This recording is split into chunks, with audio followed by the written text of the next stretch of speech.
Se vacciner ne serait-il pas acheter une carte d'abonnement éternelle vers les pharmacies? C'est la question que j'aimerais poser aux présidents africains et aux scientifiques qui sont rassemblés aujourd'hui à Paris. Moi, ça m'intrigue, la vaccination. Lorsqu'on revient à dire que l'être humain, quand il naît avec une immunité. Et qui parle immunité, parle d'un système de défense qui s'adapte aux microbes. Mais lorsqu'on vient parler de vaccin, on vient nous parler par exemple du vaccin anti-tétanique par exemple.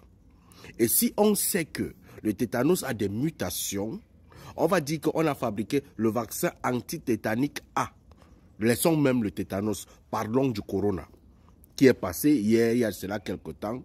Lorsqu'on est venu, on a fabriqué le vaccin anti-corona A. Exemple, on est venu quelque temps après, on a dit que le corona a muté. Et on a fabriqué le vaccin anti-corona B. Et on revient encore quelque temps après, on dit que le corona a encore muté. On fabrique encore le vaccin anti-corona C. Si notre immunité, on nous enseigne ça à l'école, que le corps humain a des gardiens qui savent muter, qui savent s'adapter aux microbes. Ce qui veut dire que lorsque, par exemple, le corona entre dans le corps, ces gardiens qui sont à l'intérieur, s'adaptent à ce microbe, il fabrique des forces contre le A.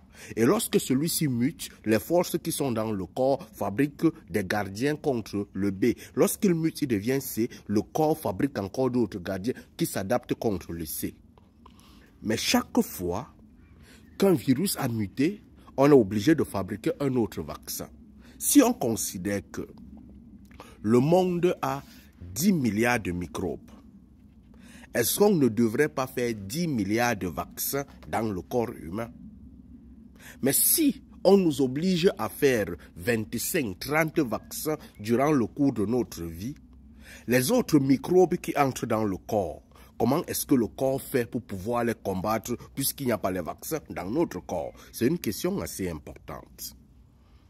J'ai l'habitude de poser la question aux gens, surtout pour les Africains. Lorsque les Africains voyagent pour venir en Europe, lorsqu'ils arrivent en Europe, on commence à constater que tous se comportent directement comme des enfants ou sinon des personnes qui sont touchées dans leur tête. Et je me suis intéressé à une chose, le carnet jaune.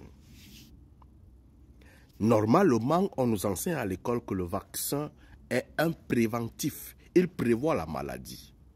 Mais lorsqu'un Africain sort de l'Afrique pour pouvoir entrer en Europe, on l'impose à se vacciner contre la fièvre jaune. Pourtant, là où il va en Europe, il n'y a pas de fièvre jaune là-bas. Il fait donc un vaccin contre quoi? C'est la question. Et lorsqu'un Européen quitte l'Europe pour venir en Afrique où il y a la fièvre jaune, on ne l'impose pas un vaccin contre la fièvre jaune. Pourtant, il est en train de partir là où c'est risqué. Les Africains qui devraient quitter l'Afrique, on devrait par exemple les imposer le vaccin contre la grippe. Parce qu'on prend un exemple, il y a le froid ici et le froid donne la grippe. Mais on n'impose pas ce vaccin, on impose un vaccin contre la fièvre jaune. Non seulement ça, il y a un autre côté qui est assez important.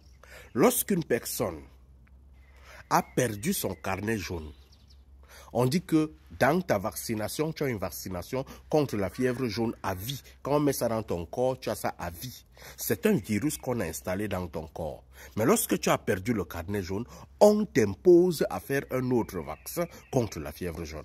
Et le vaccin que tu vas faire contre la fièvre jaune est un virus que tu remets dans le corps. Mais on t'a enseigné à l'école qu'on a mis un virus dans le corps qui est là, il attend le jour qu'un autre virus entre dans le corps. Ce qui veut dire que lorsqu'on t'a vacciné à vie et qu'on vient mettre un autre vaccin, le vaccin qu'on a mis dans ton corps, le vaccin qui était présent là devant depuis longtemps, découvre l'autre nouvelle vaccination comme un microbe.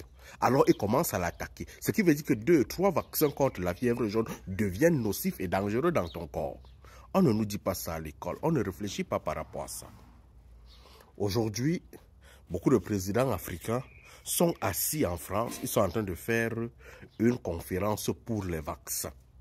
Nous connaissons très bien qu'il y a eu par exemple le vaccin contre la poliomyélite. Beaucoup de jeunes aujourd'hui dans le Nord Cameroun sont handicapés parce qu'on les a vaccinés contre la poliomyélite. Nous avons aujourd'hui un autre vaccin qui est le vaccin contre le cancer de l'utérus. La politique européenne étant bel et bien de pouvoir réduire le taux de natalité, qu'est-ce qui nous prouve scientifiquement que le vaccin contre le col de l'utérus n'est pas un vaccin bien adapté pour pouvoir faciliter la réduction du taux de natalité?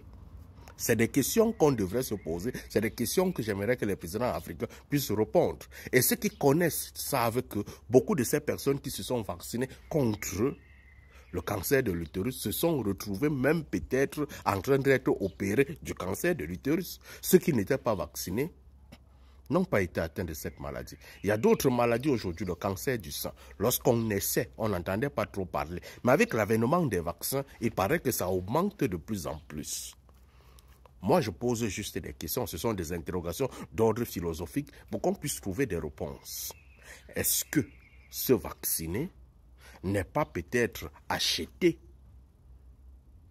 le ticket d'abonnement pour une pharmacie? La question, président africain, est-ce que vous réfléchissez par rapport à ça avant d'aller négocier les vaccins, l'augmentation du taux de vaccination pour vos enfants en Afrique? Est-ce que vous regardez les méfaits avant de penser à vos enfants?